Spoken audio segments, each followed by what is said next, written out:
Senior सहाफी और तजियाकार हामिद मीर के मुताबिक साबिक army chief general Qamar Javed Bajwa अक्सर बंद कमरों में 18वीं तरमीम को शेख मुजीबुर रहमान के 6 नुकात से ज्यादा खतरनाक करार देते थे, क्योंकि वो जानते थे कि आइन शिकनी की सजा मौत है। वो आइन तोड़ने की आरजू लिए रिटायर हो गए। क्या आप जानते हैं कि 2023 में आइन पाकिस्तान की मंजूरी के 50 साल मुकम्मल हो रहे हैं। ये आइन 10 अप्रैल 1973 को मंजूर हुआ और 14 अगस्त 1973 को नाफिजुल अमल हुआ। गुज़िश्ता 50 साल के दौरान इस आइन को 3 मुख्तलिफ मौक़ों पर फौजी डिक्टेटरों ने तोड़ा, लेकिन यह आइन तीनों मरतबा बहाल हो गया। 3 मरतबा इस आइन को पार्लियामेंट के बाहर से पामाल किया गया, लेकिन 2023 में आइन पाकिस्तान को पार्लियामेंट के अंदर से खतरा है। 2023 में पाकिस्तान को एक सियासी व माशी बहरान का सामना है। इस बहरानी सूरत हाल में रियासत पाकिस्तान को दहशत गर्दों के हमलों ने हिलाकर रख दिया है। इस सूरत हाल में पाकिस्तान की मुंतखब पार्लियामेंट को उम्मीद और रोशनी की अलामत बनना चाहिए था, लेकिन अफसोस के ये आईनी इदारा भी सियासतदानों के लिए खेल तमाशा बन गया है। इस खेल तमाशे का आगाज 2022 में हुआ था,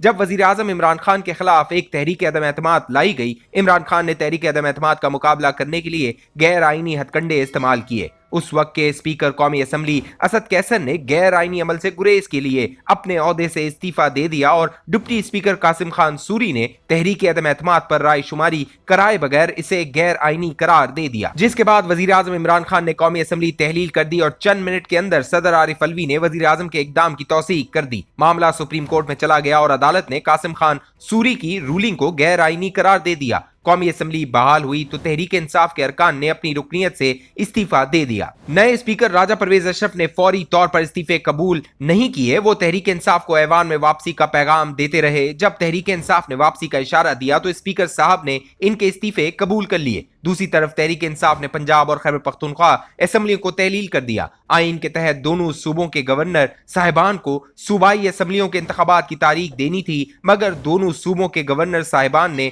अब तक तारीख नहीं दी। ये भी सुनने में आ रहा है कि शहबाज शरीफ की मखलूद हुकूमत मौजूदा कौमी असम्बली की मुद्दत में कम से कम 6 माह का इजाफा करना चाहती है। इस असेंबली की मुद्दत अगस्त में पूरी होगी और अक्टूबर 2023 में नया इलेक्शन जरूरी है, लेकिन कुछ साहिबान इक्तदार माशी मसाइल की आड़ में इंतखाबात को 2024 तक मुलतवी करना चाहते हैं, जिसकी आइन में कोई गुंजाइश नहीं। दूसरे अल्फाज में आइन पाकिस्तान को अपनी 50वीं सालगिरह के मौके पर फौजी डिक्टेटरों से नहीं बल्कि सियासी व जाती मफादात के असीर सियासतदानों से खतरा है। ये पहलू बड़ा काबिल गौर है कि विफाक या सूबों में इंतखाबात के अल्तवा से आइन की जिन दिफात की खिलाफ वर्जी होगी, इनमें कुछ दिफात 18वीं तरमीम के जरिए इस आइन में शामिल की गई थी। 18वीं तरमीम के जरिए आइन की दफा 105 और 224 में कुछ इजाफे किए गए। 105 की झैली दफा 3 के तहत सूबाई असम्बली की तहलील के बाद गवर्नर को सिर्फ निगरान काबीना तश्कील नहीं देनी, बल्कि 90 दिन के अंदर नए इंतखाबात की तारीख भी देनी है। दफा 224 में झैली दफा 1B शामिल की गई, जो कहती है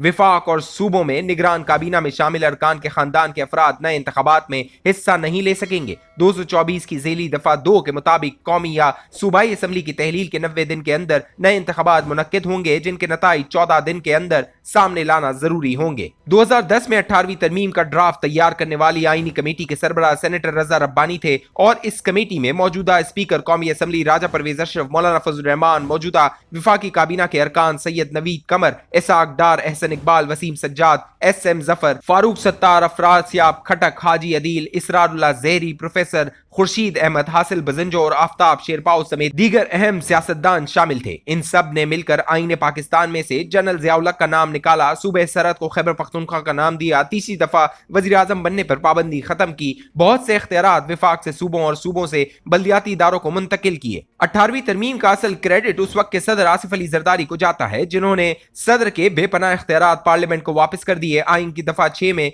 कुछ ऐसे इजाफे कराए गए कि सिर्फ आइन तोड़ने वाले को नहीं बल्कि आइन शिकनी के अमल में सहूलतकारी करने वालों को भी गद्दार करार दिया गया और आइन शिकनी की किसी भी अदालत से तौसीक का रास्ता हमेशा के लिए बंद कर दिया गया। 18वीं तरमीम का मकसद जमहूरी इदारों को मजबूती और आइन शिकनी का रास्ता मुकम्मल तौर पर बंद करना था। साबिक army chief general Qamar Javed Bajwa अक्सर बंद कमरों में 18वीं तरमीम को शेख मुजीबुर रहमान के 6 नुकात से ज्यादा खतरनाक करार देते थे, क्योंकि वो जानते थे कि आइन शिकनी की सजा मौत है। वो आइन तोड़ने की आरजू दिल में लिए रिटायर हो गए। रिटायरमेंट से कुछ दिन पहले दिल पशूरी के लिए मिफ्ता इस्माइल से पूछा करते कि अगर मार्शल लॉ लग जाए तो पाकिस्तान पर कौन कौन सी इक्तिसादी पाबंदियां लग सकती हैं। मिफ्ता भाई हाथ जोड़कर कहते, खुदारा ये गजब मत कीजिएगा, जो काम जनरल बाजवा न कर सके वही काम अब पार्लियामेंट के अंदर से करने कराने की ख्वाहिशें अब कोई राज नहीं रही। आसिफ अली जरदारी आज भी एक अहम पावर प्लेयर है। इन्हें याद दिलाना है कि 2023 में इस आइन की मंजूरी के 50 साल पूरे हो रहे हैं,